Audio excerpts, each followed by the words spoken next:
Tendance première. Et on va s'intéresser avec vous, François Verhegen, au rat d'égout aujourd'hui. Oui. Mais pourquoi ? On va parler de rats. Et je vous propose, parce que pourquoi pas d'abord.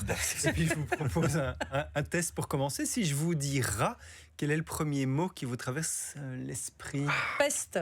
Peste. Burke. Burke, maladie, égout, sale. Ah beau. Peste pour certains, ouais. Si c'est l'un de ces mots-là, chers auditeurs, qui vous est passé par la tête, rassurez-vous, vous êtes parfaitement dans la norme, car selon une étude menée aux États-Unis, une écrasante majorité des habitants des villes associent spontanément les rats à la saleté et à la maladie, mais précisent les auteurs, sans que personne ne puisse en citer une seule. C'est dire si notre relation avec ce petit rongeur est plus culturelle et émotionnelle que scientifique finalement. Et c'est précisément ce qui m'a poussé à me plonger dans la littérature scientifique pour vous, pour parler un peu des rats des villes et essayer de descendre quelques stéréotypes. Et puis je me suis carrément mouillé puisque je suis allé janvier dans les égouts de Bruxelles via le musée des égouts de Bruxelles que je vous recommande pour essayer de savoir si nos villes sont effectivement envahies par les rats. Et avant de répondre, je voudrais mettre les choses au clair parce que quand on parle de rats, on fourre beaucoup de monde dans le même sac. Dans nos villes européennes, on a affaire en fait à deux espèces. Le premier, qui est largement le plus commun, c'est le rat brun, Rattus norvegicus, qu'on appelle aussi surmulot. On est sur un demi-kilo sur la balance, un corps trapu, une queue plus courte que le corps, et c'est lui qu'on nomme le rat d'égout, car c'est effectivement le seul mammifère à les avoir durablement colonisés. Et la seconde espèce, c'est le rat noir, Rattus ratus, qui est plus petit, plus élancé.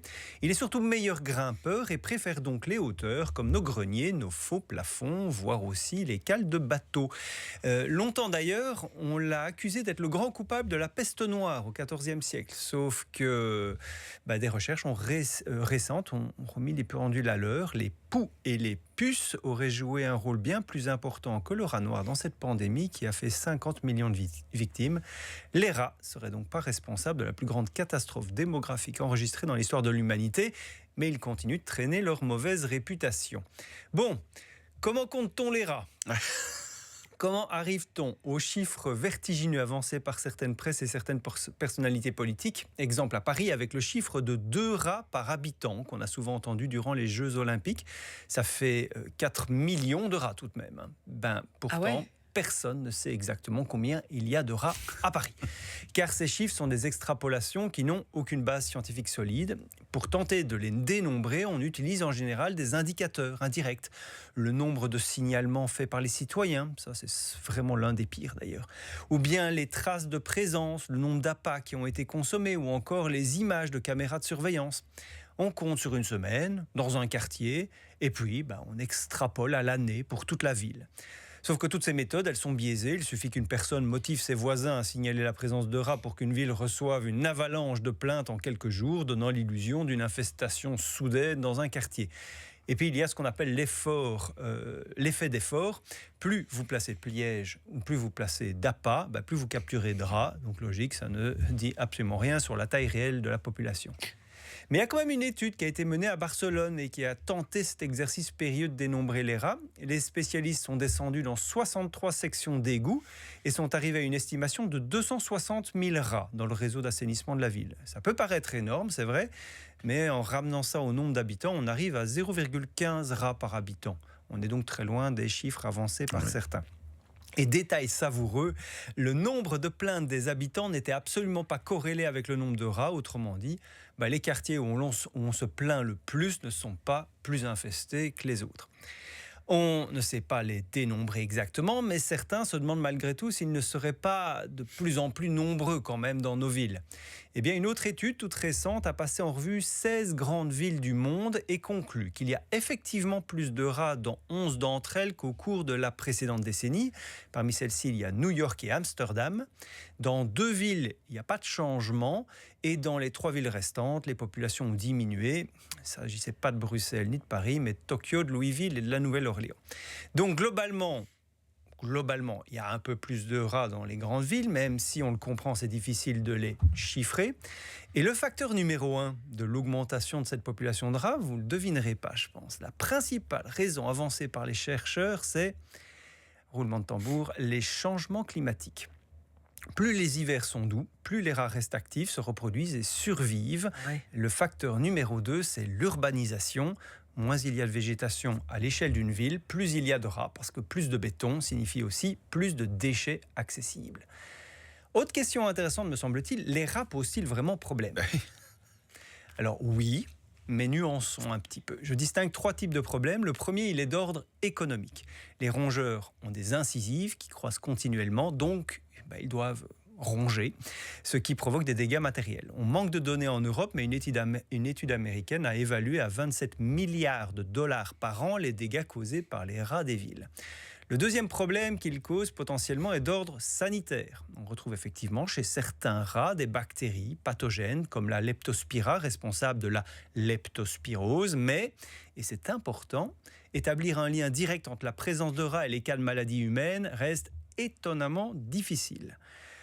Plus de rats ne signifie pas automatiquement plus de maladies. Puis il y a un troisième problème qui est bien réel et démontré, celui-là, il est d'ordre social.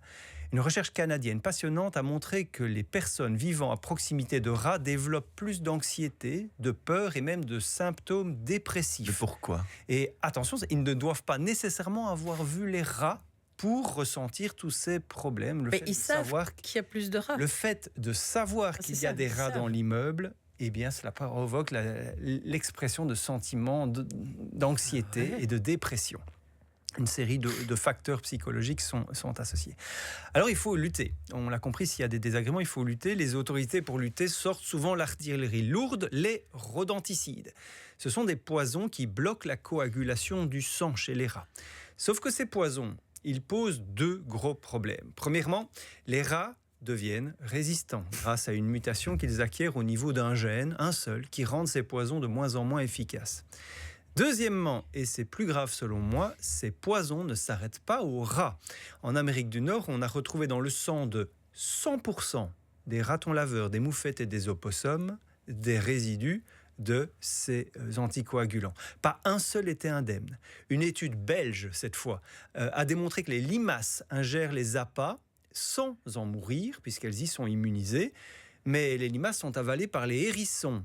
Et 42 à 84, ça a une grande marge, mais c'est parce qu'il y a eu beaucoup d'endroits évalués, entre 42 et 84% des hérissons européens contiennent des anticoagulants dans leur froid, ce qui augmente la mortalité de ces hérissons. Alors que faire contre les rats ? Les spécialistes, ils recommandent ce qu'on appelle, non pas les OGM, comme on a pu en parler dans l'intervenant précédent, mais la lutte intégrée. On doit commencer par leur couper l'accès au buffet en utilisant des poubelles fermées, des conteneurs enterrés, moins de déchets accessibles tout simplement. Ensuite, il faut empêcher les rats d'entrer dans les bâtiments en rénovant les bâtiments, en bouchant les trous, réparant les canalisations. Et seulement en dernier recours, il y a le piégeage ciblé, voire le poison, mais alors utilisé avec grande parcimonie. Puis surtout, il faut accepter une vérité qui va déranger. Aucune ville au monde ne s'est jamais débarrassée de ces rats et ça risque pas d'arriver. Le rat fait partie de l'écosystème urbain. Ce qu'il faut viser, ce n'est pas le 0 rat, c'est une cohabitation supportable en réduisant la vétusté de nos immeubles et la quantité de nos déchets.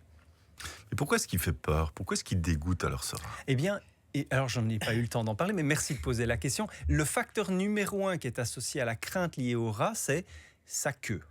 Il paraît que, selon une étude qui était relativement sérieuse, eh bien, la queue était le facteur qui faisait le plus peur. Le côté écailleux, glabre faisait peur. Le deuxième facteur, c'était la croyance que l'on a dans l'attaque spontanée des rats. On a l'impression, et là pour le coup la biologiste du musée des égouts me le confiait, aucun travailleur dans les réseaux d'égouts n'a jamais été attaqué par un rat. Les rats nous fouillent, ils évitent le contact et jamais ils ne vont activement se diriger vers nous.